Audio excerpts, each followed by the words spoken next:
Bonjour à tous, Isabelle des Essentiels d'Isabelle. Aujourd'hui, je vais vous expliquer comment composer une tisane ventre plat.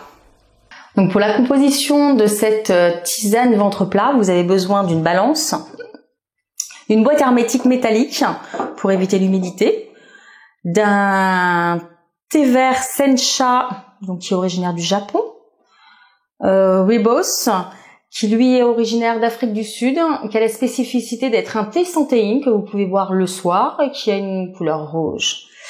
Le thé blanc qui est très fin, rare, un goût très subtil, peu de théine et il est cueilli, c'est des jeunes bourgeons qui sont cueillis et qui ont la spécificité d'être couverts d'un film duvet blanc, dont le nom thé blanc. Et donc la fleur d'hibiscus qui, elle, va, quand vous allez l'infuser, va vous donner une couleur très rouge et aussi qui a un goût très acidulé, légèrement sucré. Donc pour composer cette tisane, vous avez besoin donc de peser 25 grammes de chaque plante et thé, donc sur une balance de précision bien évidemment. Et ces 25 grammes donc de chaque thé, de les mélanger ensuite dans cette boîte métallique. Pour réaliser cette infusion, vous avez besoin pour une tasse de thé d'une cuillère à café de ce mélange que vous allez donc infuser à 80 degrés environ et laisser donc infuser pendant 5 minutes. Pour accentuer l'effet drainant et donc digestif, vous pouvez ajouter à cette tasse un demi-jus de citron. Et vous pouvez aussi, pour les gens qui aiment les choses assez sucrées, rajouter du miel de pissenlit. Pourquoi le miel de pissenlit? Parce qu'il a un côté, il va travailler sur le cholestérol et la rétention d'eau. Pour un thé merveilleux, évitez l'eau du robinet et prenez plutôt de l'eau de source. Petite astuce, je ne sais pas si vous savez, mais vous pouvez réutiliser le thé que vous avez infusé une première fois jusqu'à 3 fois dans la journée, voire plus.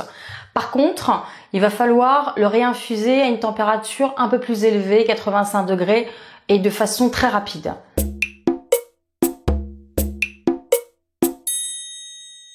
La fleur d'hibiscus a la particularité de fluidifier le sang en éliminant le mauvais cholestérol. C'est également un excellent diurétique. Le thé sencha est le thé qui contient le plus d'antioxydants. C'est donc un des meilleurs pour la santé. Il est d'excellente qualité. Le Rooibos est riche en antioxydants, faible en tanins et il est dénué de théine.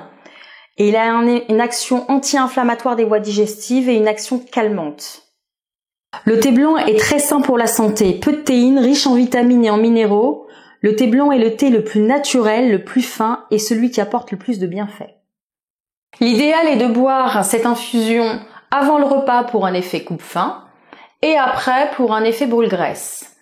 Par contre, en fin de journée, évitez de prendre ce mélange puisqu'il y a de la théine à l'intérieur.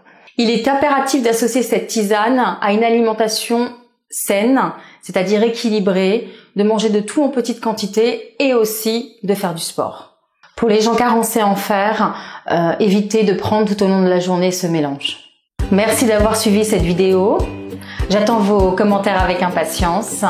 Merci à Scapi. À très bientôt pour une prochaine vidéo et retrouvez-moi sur les Essentiels d'Isabelle. Au revoir.